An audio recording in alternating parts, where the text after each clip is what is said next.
Costco is a big fan of using treasure hunt retail psychology to draw you in, which is basically having items on the shelf that are at a wow price because they're such a good discount, or they're just really interesting and they're not going to be there forever.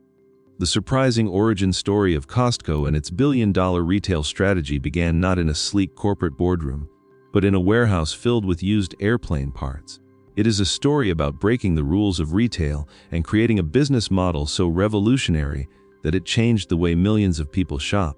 What started as a single location in Seattle in 1983 has become a global powerhouse, and the journey to get there reveals secrets that most retailers still don't understand. Before Costco even existed, a visionary named Sol Price opened the first Price Club in San Diego in 1976 inside an old airplane hangar. This warehouse concept was radical at the time because it served only small business owners, selling products in bulk at minimal markups. Sol Price understood something that traditional retailers missed. By cutting out the frills, eliminating salespeople, and reducing overhead, you could pass massive savings to customers and still make money through volume. 7 years later, Jim Sinegal, who had learned everything he knew from working directly under Sol Price, partnered with an attorney named Jeffrey Brotman to create their own warehouse vision. On September 15, 1983, they opened the first Costco warehouse in Seattle, Washington. Sinegal started his career as a grocery bagger and worked his way up through every level of the retail business. Brotman came from a wealthy Seattle retailing family and provided the legal and financial expertise.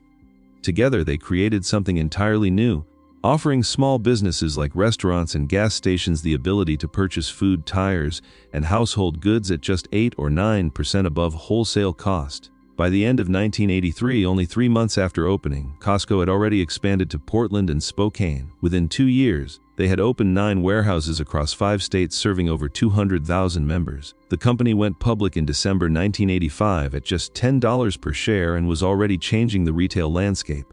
The genius of the membership model. What separated Costco from every other retailer was not the products they sold, but how they made money. The brilliant insight was this: membership fees would become the profit center, not the products themselves. When customers paid an annual membership fee, Costco received predictable, recurring income that covered most of their operating expenses. This revolutionary approach meant they could sell merchandise at razor-thin margins and still be profitable. Most retailers operate with markup margins between 25 and 50%. Costco deliberately capped their markups at just 14% on branded products and 15% on their own Kirkland signature brand, meaning they operated on margins closer to 2%. This strategy worked because their massive customer base and volume sales created the compensation they needed. By 1993, when Costco merged with its competitor Price Club, the combined company had 206 warehouses and generated $16 billion in annual revenue. The newly formed Price Costco eventually rebranded back to Costco Companies Inc. and later became Costco Wholesale Corporation. That merger was transformational because it united two companies with nearly identical philosophies into an unstoppable force. The membership model also created an exclusive club feeling. Shoppers paid their fee and felt motivated to maximize their investment by buying more products. This created a psychological commitment that kept customers loyal. Renewal rates sat at around 92% in the United States and Canada, meaning nearly 9 out of every 10 members returned year after year. That loyalty translated into member spending, and members spent significantly more per visit than casual retail shoppers. Building an empire on low prices and limited selection, Costco's strategy included something counterintuitive that competitors found baffling. They deliberately limited the number of products available. While a typical supermarket offered 40,000 different items, Costco carried only around 4,000. This seemed like they were giving customers fewer options, but it was actually pure genius. With limited selection, they ordered products in massive quantities, which gave them incredible negotiating power with suppliers. Suppliers wanted that volume, so they offered better pricing and even created exclusive products just for Costco. The company introduced its private label brand Kirkland Signature in 1995, and it became a phenomenon. Kirkland products were typically 15 to 20% cheaper than name brands while maintaining quality standards. By 2024, Kirkland alone generated approximately $86 billion in annual sales, making it larger than Nike in revenue. The brand became so trusted that customers actively sought the Kirkland label instead of avoiding it. The combination of bulk buying, limited SKUs, and membership fees created what experts call a negative cash conversion cycle, meaning Costco sold inventory before they paid suppliers, creating free money for operations. Costco focused on selling items in massive packages at low prices. A pack of 36 toilet paper rolls or a 10-pound cake attracted customers who believed they were getting incredible deals. This bulk strategy also meant customers didn't need to visit as frequently, reducing shopping trips while increasing the size of each purchase. The efficiency of their warehouse operations became legendary. They used a system called cross-docking, moving products directly from suppliers onto warehouse shelves with minimal storage costs. Their buildings were deliberately sparse and undecorated, saving hundreds of thousands of dollars on construction and maintenance that traditional retailers spent on fancy storefronts.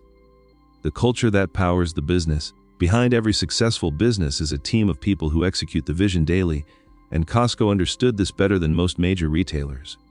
Craig Jelinek, who joined Costco in 1984 just months after the first store opened, eventually became CEO and led the company for over a decade. Jelinek worked his way up through every position at Costco, starting as a food stocker and eventually becoming regional manager. His entire career was spent in grocery stores, so he understood warehouse work from personal experience. This perspective made him empathetic to employee needs and created a culture where people felt respected. Costco became famous for offering some of the highest wages in retail and comprehensive benefits packages, including health insurance, stock options, and life insurance. During economic downturns, while competitors cut wages, Costco implemented wage increases. The company wanted employees to view their jobs as careers, not just temporary positions. This commitment to employees created historically low turnover rates. Executives at Costco even accepted lower compensation than their counterparts at other major corporations, staying focused on the company's values rather than personal enrichment. The iconic $1.50 hot dog and fountain drink combo, introduced in 1985, remained at that exact price for decades, a symbol of the company's commitment to keeping prices stable. Costco also operated 76 million rotisserie chickens annually, sold at deep discounts to attract shoppers. These were loss leaders designed to build loyalty and drive foot traffic. The company's philosophy was simple: treat people fairly, keep costs incredibly low, maintain quality, and the profits will follow. The proof was in the numbers. Costco became the first company ever to grow from $0 to $3 billion in sales in under 6 years. As of 2024, the company generated over $269 billion in annual net sales and maintained a market capitalization exceeding $320 billion. The Costco story proves that you do not need to trick customers with manipulative pricing or bloated markups to build a successful business. Sometimes the most revolutionary strategy is simply treating people with respect, keeping your costs absurdly low, and staying committed to your core values no matter what. That is the surprising origin story and billion-dollar strategy behind one of the world's most beloved retailers.